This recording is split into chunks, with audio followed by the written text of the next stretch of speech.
الكون مليان أسرار، وعلم الفلك بحر ملوش قرار.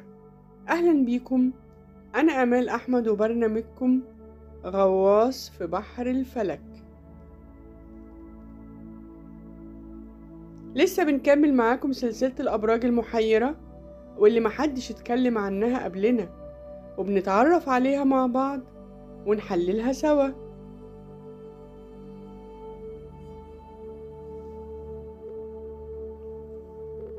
عشان اللي بيشوفونا لأول مرة، هنتكلم في نبذة مختصرة عن الأبراج المحيرة دي اللي قلنا عنهم قبل كده إنهم أشخاص مولودين بين برجين وبيجمعوا صفات من كل برج.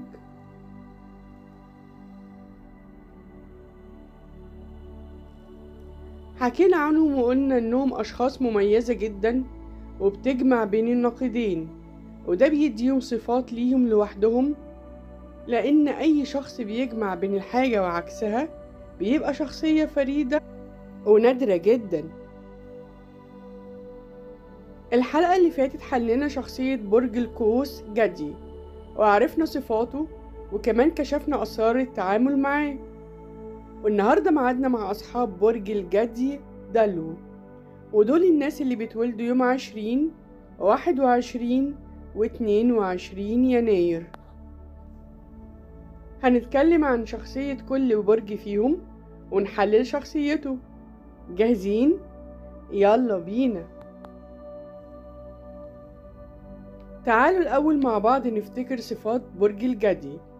وقلنا عنه قبل كده إنه جد جدا، متحمل للمسؤولية، عنده صبر ملوش حدود، وطموح كبير محدش يقدر يقف قصاده. كمان حكينا قد ايه هو واثق في نفسه جدا، وهادي وصادق جدا مع نفسه ومع اللي حواليه، عشان كده كل الناس بتحترمه ودايما بتاخد رأيه في كل حاجة.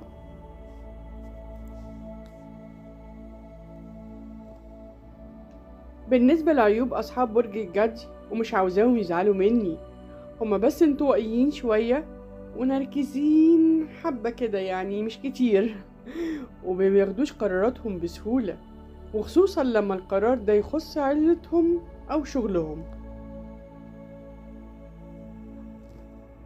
من عيوب برج الجدي كمان التحفظ الشديد والجمود وعدم المرونة، وكمان ما بيعرفوش يوازنوا بين شغلهم وحياتهم الخاصة. عملي جدا والعواطف عنده مش مهمة قوي. الناس بتقول عنه انه متشائم، لكن احنا هنرد على الناس دي ونقول لهم ان هو مش متشائم، بس هو بيحسب كل حاجة ويبات يفكر طول الليل في كل التفاصيل، لدرجة انه بيفكر وهو نايم. التفكير المفرط ده بيخليه يعمل حساب كل حاجة وما بيسيبش حاجة للظروف، والصدف عنده ملهاش وجود. عشان كده لما بيحكم على حاجة يبقى بالعقل، وقليل قوي لما العقل بيغلط. نيجي بقى لدلوعة الأبراج وحتة السكر اللي محلية مرار الأيام، صاحب برج الدلو. الشخص ده حقيقي ساحر وجذاب، ولازم تقع في حبه، فما تحاولش تقاوم.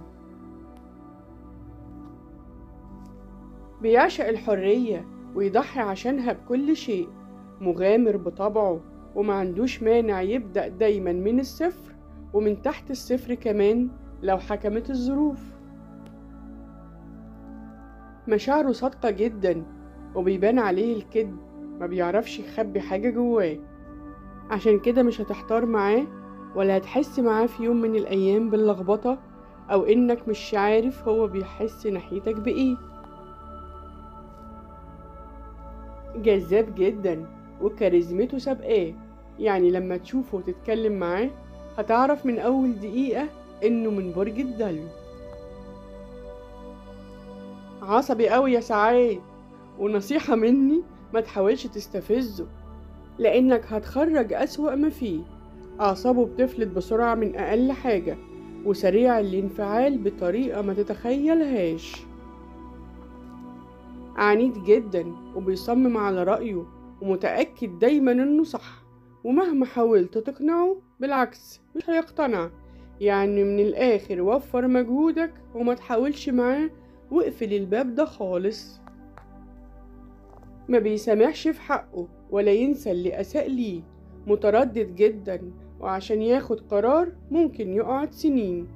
بس الشهادة لله، لما بياخد قرار ما بيرجعش فيه، ولا فيه قوة في العالم تقدر ترجعه عن اللي في دماغه. بيهرب من المواجهة وما بيعرفش يواجه حد بأي حاجة جواه. وفي الحتة دي بصراحة غلب صاحب برج الميزان. عشان يختار حبيبه لازم يبقى قوي وثابت ويحب الحرية والاستقلالية زيه، لأن صاحبنا ده ملوش خلق على المدادية، ولا يعرف يتحايل على حد، أو على الأقل يرسم ضحكة مزيفة على وشه عشان يوصل للي هو عايزه.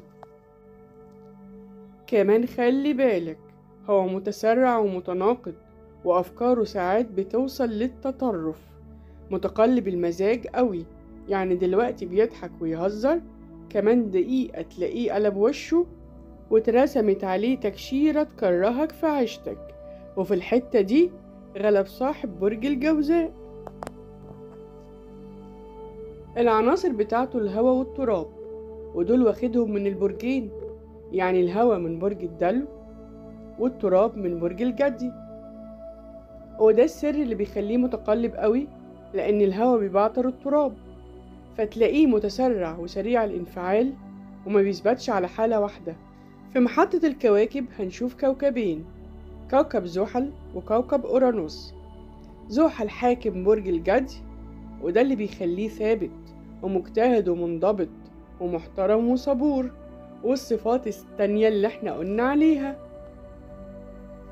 أما كوكب أورانوس اللي بيحكم برج الدلو، فبيأثر عليه بإنه غريب الأطوار، والتجديد عنده شيء أساسي، وكمان بيديله طاقة الثورة والتمرد على الأوضاع. مش قلتلك قبل كده في أول كلامي إن صاحب البرج المحير اللي معانا النهاردة غريب عجيب مميز في نفس ذات الوقت؟ يعني تخيل معايا شخص واحد بس فيه كل المميزات والعيوب دي، هيبقى عامل ازاي؟ وهيأثر في حياتك ازاي؟ بذمتك مش هتحس ان هو بني آدم مختلف غير كل اللي عرفتهم في حياتك قبل كده؟